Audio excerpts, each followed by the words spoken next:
Déjame ir contigo, Alina. Me lleva a la fregada con todo lo que nos está diciendo Rubén Roque, analista digital.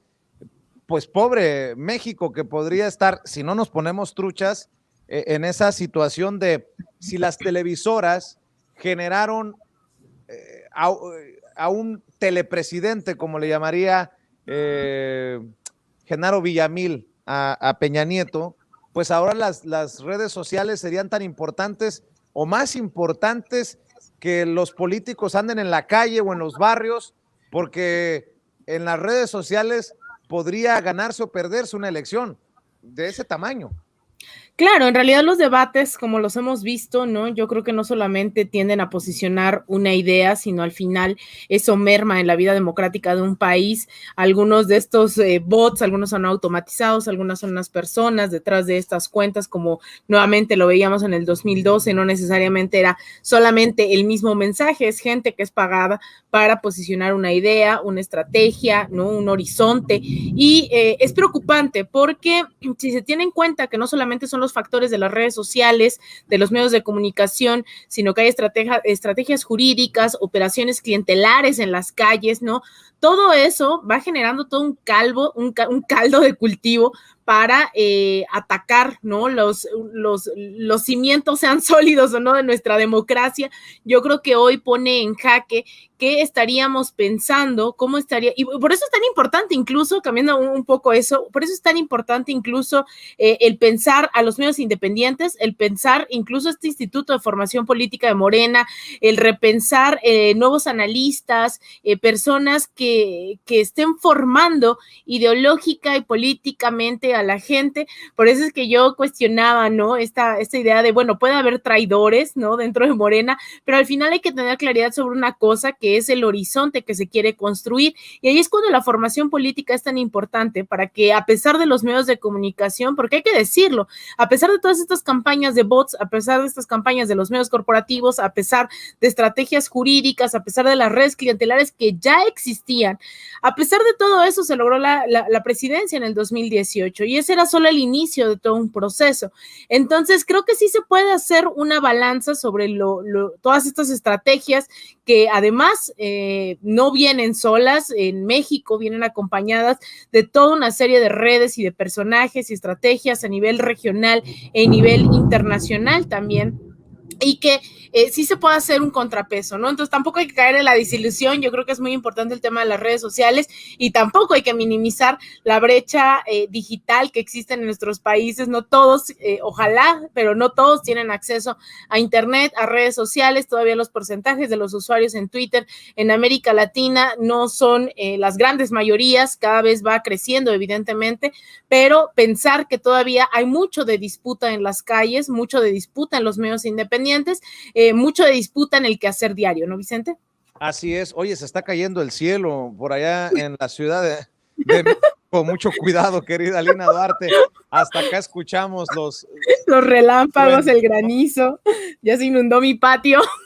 No, hombre, ten cuidado, por favor. Oye, Rubén, déjame preguntarte, ¿adviertes que hay un partido que esté invirtiendo más en estas campañas de trolls, de bots, para inclinar la balanza? Pregunto porque se me viene a la mente el caso en Twitter de Felipe Calderón, que buscaba tener un partido político y pues no le sirvieron mucho los 5 o 6 millones de seguidores que supuestamente tiene en Twitter. No tuvo ni medio millón de personas que se afiliaran a México Libre, lo que me hace pensar que el panista o expanista le esté inflando precisamente a su cuenta de Twitter. ¿Has visto algo al respecto? Si los panistas, los priistas, los emesistas con personajes como Samuel García, que tanto le invierte en redes sociales, ¿has visto algo? ¿Has podido definir quiénes son los que más invierten o los que están más atraídos con esto? Sí, definitivamente una de las principales fuerzas en internet es el PRI. Nada más hay que echarle un ojito a la cuenta de Lito Moreno para discernir y empezar a ver comportamientos sistemáticos, automatizados. Es una de las principales cuentas que están un poquito más trabajadas con algunas granjas de troles. Tomando el caso que comentabas hace un momento, el mismo Carlos Melo, hace unos años le hicieron un reportaje de Vice News, donde él prácticamente te decía cómo operaba las granjas de troles para el PRI. Entonces, es algo que cada día se vuelve más sofisticado, pero también cada día se vuelve más complicado que se pueda pagar. Entonces, sí se está invirtiendo grandes sumas de dinero para que todo ese comportamiento automatizado no se note, ¿no? Y no pase lo que pasó aquí en Tabasco. Cuando dices que grandes cantidades de dinero, ¿de cuánto estamos hablando? ¿Tienes idea? ¿Lo hemos definido? Porque dice, por ejemplo, el Tumbaburros, cuando lo entrevisté, que él cobraba 20,000 pesitos por asesorar a cada político panista. Pues 20,000 no es gran cosa, pero ¿has definido cuántos están gastando? Es difícil, es muy complicado, porque como te comenté hace un momento, hay diferentes estrategias, hay diferentes maneras de hacerlo. Entonces, algunas estrategias necesitas comprar equipos, algunas estrategias necesitas comprar softwares, algunas estrategias solamente comprar puntos.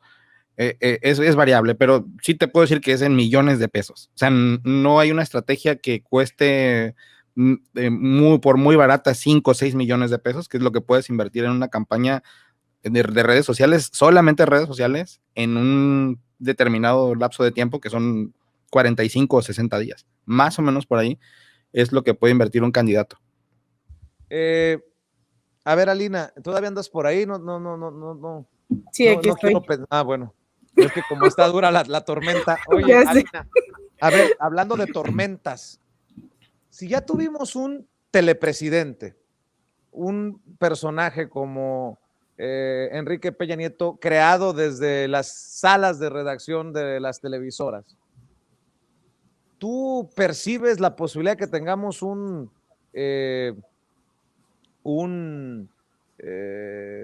gobernador de redes sociales que salga precisamente por lo que se haga de redes sociales? ¿Tú ves alguna posibilidad? ¿Tú has percibido a uno de estos candidatos que digas,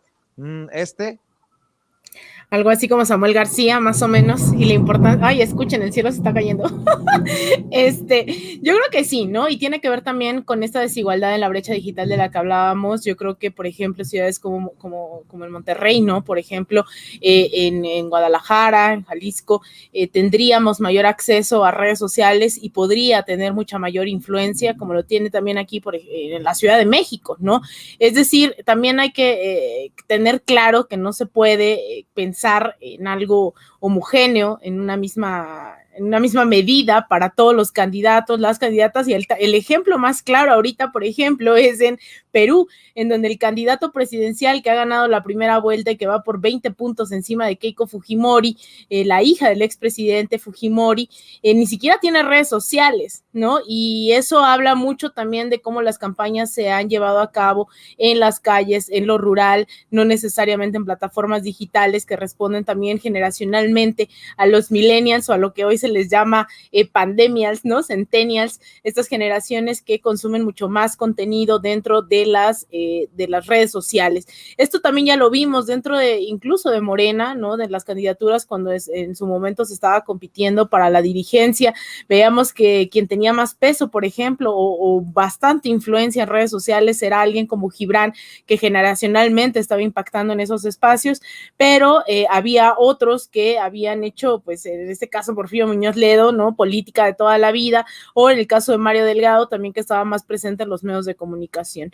Entonces, yo creo que no hay que verlo solamente como un hecho aislado, el tema de las redes sociales, el tema de los bots, sino cómo estos se ven solidificados o se ven apoyados en otras estructuras que tienen que ver con medios de comunicación. Eso yo creo que no deja de pesar, ¿no? A pesar del crecimiento de los medios independientes, de las redes sociales, de la influencia que estas tienen hoy en México, Creo que es innegable que todavía hay gente que consume bastante el radio cuando va en el automóvil, en el transporte público, que de vez en cuando está viendo en los espacios públicos el acceso a televisión. Entonces va acompañado no solamente de bots y redes sociales, sino de estrategias que yo insisto, es más preocupante aún cuando no solamente se trata de bots, no solamente se trata de medios de comunicación, sino que se tienen instituciones, en este caso un órgano, el máximo órgano electoral, el máximo órgano de tribunal, ¿no? Electoral, respondiendo a ciertos intereses, y que esas narrativas pues van respaldadas por campañas en redes sociales, por bots, pero también en medios de comunicación. Así es. En la última ronda, déjame preguntarte, Rubén Roque. Menciona Alina Duarte el caso de Samuel García, que está definido, porque lo hemos visto, lo hemos exhibido en redes sociales, la gran cantidad de dinero que invierte en publicidad en redes sociales. La inversión de publicidad en redes sociales va de la mano de estos esquemas de los que estamos hablando, o una cosa es la inversión en publicidad y otra cosa es esto de trolls y bots para mover tal o cual tema y beneficiar a tal o cual personaje. Sí, bueno, como en toda campaña siempre se maneja la campaña normal, o sea, la que está a la vista de todos, que es una campaña en la que se pueden hacer publicidad directamente, es decir, tú le pagas a Facebook, le pagas a Twitter para que puedas hacer una publicidad, para que para poder segmentar el público al que llega. Tú puedes hacer muchas cosas. Esa pues es lo más normal y pues está permitido, ¿no? Por otro lado, también es crear la percepción. Se ha visto en muchos casos, ¿no? Que Twitter es una guerra para saber, para colocar todos los días un trending topic en contra o a favor de algún actor político. Y lo digo con todas sus palabras. Twitter se utiliza todos los días para denostar al presidente, ¿no? Todos los días están tratando de posicionar temas para insultarlo, para lo que sea, ¿no? Entonces, precisamente el uso que se le ha dado es crear una campaña de percepción y ser cuarto de guerra, básicamente. Entonces, oye, déjame abordar antes de que se me pase